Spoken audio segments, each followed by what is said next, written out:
wasiirka wasaaradda arrimaha gudaha federaalka ee dimuqraadiyiinta dowladda Puntland iyo wafdi ballaaran oo hogaaminaya ayaa soo gaaray degmada Buurtile ee gobolka Nugaal. Wasiirka iyo wafdigiisa ayaa kulan la qaatay qaybaha kala duwan bulshada ku dhaqan degmada Buurtile. Kulankaasi oo ka dhacay howlka shirarka degmada Buurtile. Ujeedada kulankan ayaa ahaa sidii looga tashan lahaa soo xulidda golaha deegaanka degmada Buurtile. ugu horeyntii gudoomiyaha degmada Buurtile Cabdirasaaq Maxamed Faarax ayaa halkaasi ka hadlay isagoo ka hadlay horumarka uu ku tallaabsaday maamulka degmada muddada 3 bilood ah ee uu jiray. annagu inta aan joognay dakhligii magaalada kor baan u qaadnay cashuurtii magaalada waa qaadnay odayaasha intaan cashuurta qaadnay odayaasha ganacsatada la shirnay waxay noo ogolaadeen inaan cashuurta qaadno cashuurtii markaan qaadnay waxaan annagu ku bilownay inaan mushaarkooda siino bil walba 3 bilood aan joognay shaqaalihi degmada Buurtile waa fadhiyaan iyo ciidanka dowladda hoose mushaarkooda waa siinay degmada intaan joognay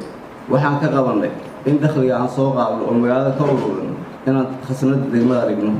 dhanka kale wasiirada arrimaha qoyska iyo haweenka dowladda Puntland Amine Cismaan Xaaji Xildhibaan Cabdirasaaq Dhaashane iyo wasiir dowlaha wasaaradda garoomada iyo duulista hawada dowladda Puntland Cabdiqani Geele ayaa munaasabadaasi ka hadlay ayaa sheegay in golaha deegaanka degmada Buurtile laga doonayo inay soo doortaan dadka ugu macquulsan sidoo kalena loo baahan yahay in laga helo golaha deegaanka qaybaha bulshada. waxaa maanta laynoo ka baahan yahay inaan dadkeena u hiilino inaynu u soo dooranno dad masiirkeena matali kara oo xul ah inaynu qofka golaha deegaanka aynu keenaynaa uu noqdo mid sumcad bulshada ku leh mid aynu wax ku aamini karno mid maanta odayga ama ninka mas'uulka ah oo maxay ahayd dooranaya nabadoonkeena wax dooranaya uu ogaado maanta cidda uu dooranayo inay tahay gabadheed ciduu u dooran lahaay oo maanta mas'uuliyadda qaadi lahayd. sida beeluhu markay nabadoonka ama isimka dooranayaan qofka ugu xurmada badan markay dooranayaan degmada Buurtile maanta waxa laga rabaa odayaasha ninku waxa la rabaa ninkii gabadhiisa ninka soo doona ninku siin lahaa inuu dadka iyo bulshada u dooran rabaa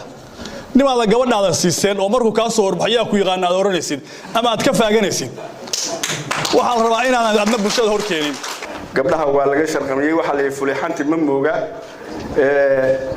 waxa maalin dhaweyto oo aan xoogaa oday sheekaysanay wuxuu igu yiri waxa wadaan baaliyay arintii gaalada oo golaha deegaanka ina gabdhaha ku dadaan baarantaan anagu warka ma naanurayaan naga fidiyay mideeda kale gabdhaha hadii golaha deegaan lagu daro gabdhihii ma dhaqan gaalay noqdeen arintaasi waa arin aan meesha ku jirin. ganacsatada nabadoonnada iyo waxgaradka degmada Buurtile ayaa sidoo kale sheegay inay soo dhaweynayaan in xubnaha golaha deegaanka degmada Buurtile ay ka koobnaadaan qaybaha bulshadu ay ka kooban tahay. haddii la yiri gabdhaha hal lagu soo daro maamulka degmada anigu dhib kuma arko oo dhib uma arko iyadoo la leeyahay rag baa waxay yiraahdeen ma nagaalaynaysaa haddana dhib uma arko oo waxaana waa wada tashi wax wanaagsan ay soo sameeyeen waa la yaqaan hadday gabadhu cafiifa tahay wiilkay la mid tahay bal hoos inay uga sii daadegto hawlaha jira baa laga yaabaa marka waan soo dhaweynayaa